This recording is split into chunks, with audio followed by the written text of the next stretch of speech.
তো এই ঘটনাটি ঘটার 24 ঘন্টার পূর্বেই আমরা এই ঘটনার সঙ্গে সংশ্লিষ্ট 4 জন অভিযুক্তকে আটক করতে সক্ষম হই এবং তাদের জিজ্ঞাসাবাদে পরবর্তীতে ঘটনার আলামত হিসেবে একটি মোটরসাইকেল এবং একটি সুইচ গিয়ার চাকু আমরা আলামত হিসেবে জব্দ করি।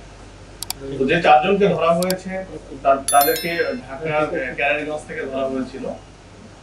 4 জনের নাম হলো মুন্না, আক্তার, মিরাজ এবং নয়ন ওরফে খোকন। তো আসামিদের জিজ্ঞাসাবাদে আমরা যতটুকু প্রাথমিকভাবে জেনেছি যে এই আক্তার এবং এই আমাদের যে ভিকটিম আসাদুল ওরফে লম্বু আসাদ, তাদের মধ্যে একটি মারামারির ঘটনা ঘটে বেশ কিছুদিন পূর্বে, যেটির প্রেক্ষিতে আক্তার লম্বু আসাদকে আসামি করে একটি মামলা করে। পরবর্তীতে এই মামলায় আমাদের ভিকটিম পুলিশের কাছে অ্যারেস্ট হয়েছিল এবং জেলও খাটে। পরে কিছুদিন আগে জামিনে মুক্তি পেয়ে এই ভিকটিম বের হয়ে আসার পরে এই ঘটনা রেস ধরে সেই সাথে এই আক্তারের সাথে আগের টাকা পয়সা সংক্রান্ত একটি বিরোধতা ছিল। এই দুটি কারণে আক্তার প্রতিশোধ স্বরূপ এই আমাদের যে ভিকটিম লম্বু আসাদ তাকে তারই বন্ধুদের সহযোগিতায় এই ঘটনাস্থল, যেটি এর আগেও বলেছি রায়ের বাজার সাদেক খানের ইটখোলা এলাকায় রিপনের ওয়ার্কশপের সামনে গভীর রাতে তার বন্ধুর মাধ্যমে ডেকে পাঠানোর পরে তার বন্ধুর সঙ্গে একসঙ্গে এখানে আসার পরে অতর্কিত হামলার শিকার হয় এবং বেশ কয়েকটি ছুরিকাঘাত তাকে করা হয় এবং ইট দিয়ে তাকে আঘাত করা হয়। তো এখানে এই 4 জনের বাইরেও আমরা আরো কয়েকজনের নাম পেয়েছি, তদন্তের সাথে এখন আমরা বলছি না। তাদের ধরার জন্য আমরা অভিযান অব্যাহত রেখেছি। আশা করছি অচিরেই বাকি আসামিদের আইনের আওতায় আনতে সক্ষম হব। তো এই ঘটনায় এই ভিকটিমের বোন, চাচাতো বোন বাদী হয়ে একটি মামলা করেছে। এই আসামিদের কিছুক্ষণের মধ্যে আমরা বিজ্ঞ আদালতে সোপর্দ করব এবং রিমান্ডের প্রেয়ারও আমরা করেছি। আর আসামিদের নামে যে 4 জন আসামিকে আমরা ধরেছি, আসামিদের নামে একাধিক মামলা রয়েছে এবং আমরা আশা করছি যে আসামিদের আমরা হয়তোবা সঠিক ইয়ে করতে পারবো, সঠিক আইনের আওতায় এনেছি। বাকি আসামিদের দ্রুত আমরা আইনের আওতায় এনে এই ঘটনার আমরা সঠিক মূল্যায়ন করব। এখন যদি কোনো প্রশ্ন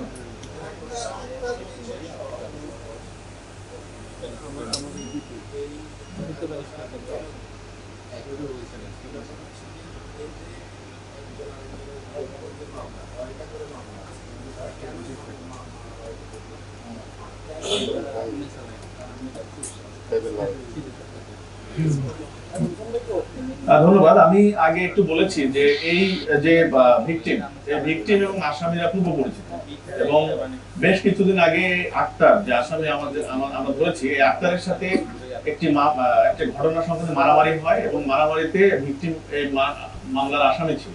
তো সে জামিনে মুক্তি পাওয়ার পরে আক্তারের যে রাগ ছিল তার প্রতি, এই রাগটি তখনো কমে না এবং টাকা পয়সা নিয়েও তাদের মধ্যে একটি বিরোধ ছিল। তো এই ভিকটিমকে তার বন্ধু, এরা সবাই তার পরিচিত, তার বন্ধুর মাধ্যমে এই গভীর রাতে এই জায়গাতে ডেকে আনা হয়। একটি জরুরি ফলা পরামর্শ অথবা আলাপ হয়েছে, এরকম একটি তথ্য দিয়ে তাকে নিয়ে আসা হয়। তারপর অতর্কিত তাকে হামলা হয়। আপনারা অনেকেই হয়তো সিসি ক্যামেরার ফুটেজ দেখেছেন যে তাকে তার যে বন্ধুটি ডেকে নিয়ে আসছে ঘাড়ে হাত দিয়ে কিন্তু তাকে নিয়ে যাচ্ছে। তারপর নিয়ে যাওয়ার কিছুক্ষণ পরেই কিন্তু আশপাশ থেকে কয়েকজন এসে তাকে অতর্কিত হামলা করে এবং ইট দিয়ে আঘাত করে, ছুরিকে আঘাত করে। এই বিষয়গুলো কিন্তু আমরা অনেকেই সোশ্যাল মিডিয়ার মাধ্যমে দেখেছি। তো মোটিভ হলো টাকা পয়সা এবং পূর্বের একটি মামলার জের। এটি আমরা এখন খুবই প্রাথমিক পর্যায়ে রয়েছি, আমরা সেই অ্যাঙ্গেলেও কাজ করছি।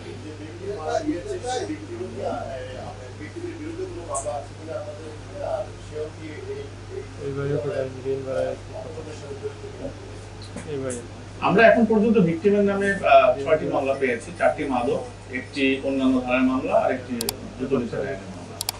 আর ভিকটিম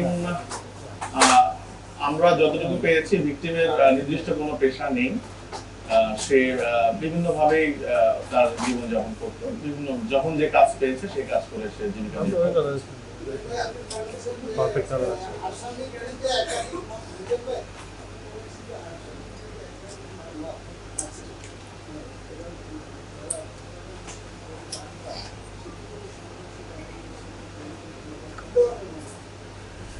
আমরা এখন পর্যন্ত যে আসামির মধ্যে গ্রেপ্তারকৃত আসামিদের মধ্যে মুন্নার বিরুদ্ধে মাদক ও ছিনতাইয়ের 7টি মামলা পেয়েছি, মিরাজের বিরুদ্ধে 1টি, নয়নের বিরুদ্ধে 2টি মাদক মামলা পেয়েছি।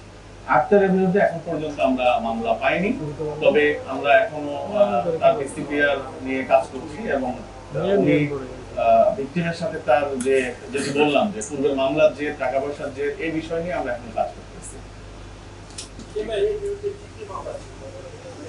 আমি বললাম ভিকটিমের বিরুদ্ধে 4টি মাদক মামলা, 1টি অন্যান্য ধারায় মামলা, 1টি দ্রুত বিচার, 6টি।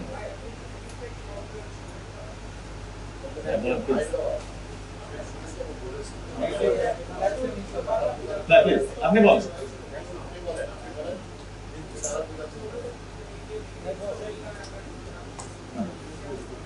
না, তাকে আমরা খুঁজছি, তাকে এখনো আমরা আইনের আওতায় আনতে পারিনি, তবে আমরা চেষ্টা করছি।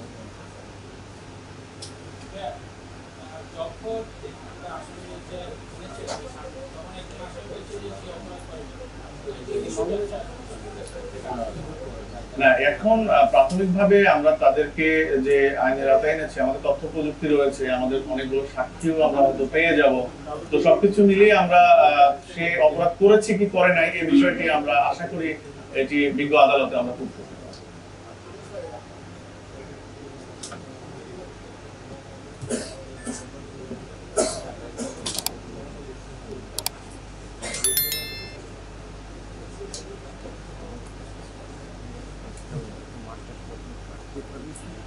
আপনি জেনে থাকবেন যে আমাদের এই তেজগাঁ ডিভিশনের যে 6টি থানার মধ্যে মোহাম্মদপুর থানার প্রত্যেক দিনই আমরা বিশেষ অভিযান করি।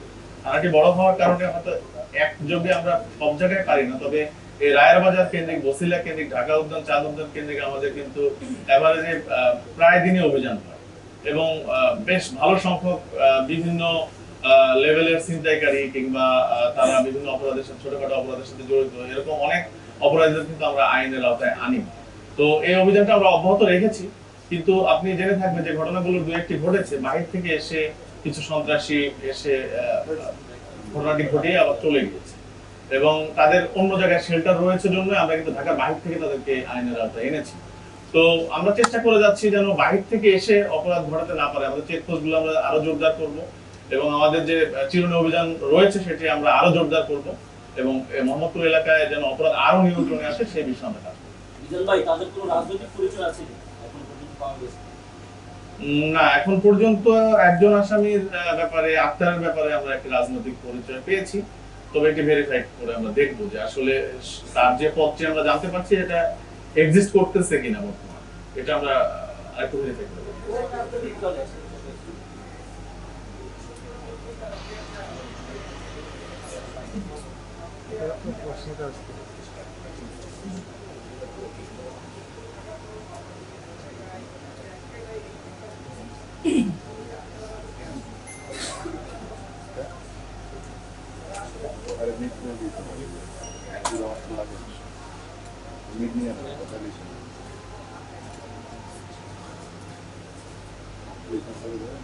দেখেন, যে আসামি বলবো না, অভিযুক্ত যে 4 জনকে আমরা ধরেছি, এই 4 জনের মধ্যে তাদেরকে সিসি ক্যামেরা দেখা যাচ্ছে, তারপরেও কিন্তু তারা এসে বলতেছে তারা নির্দোষ।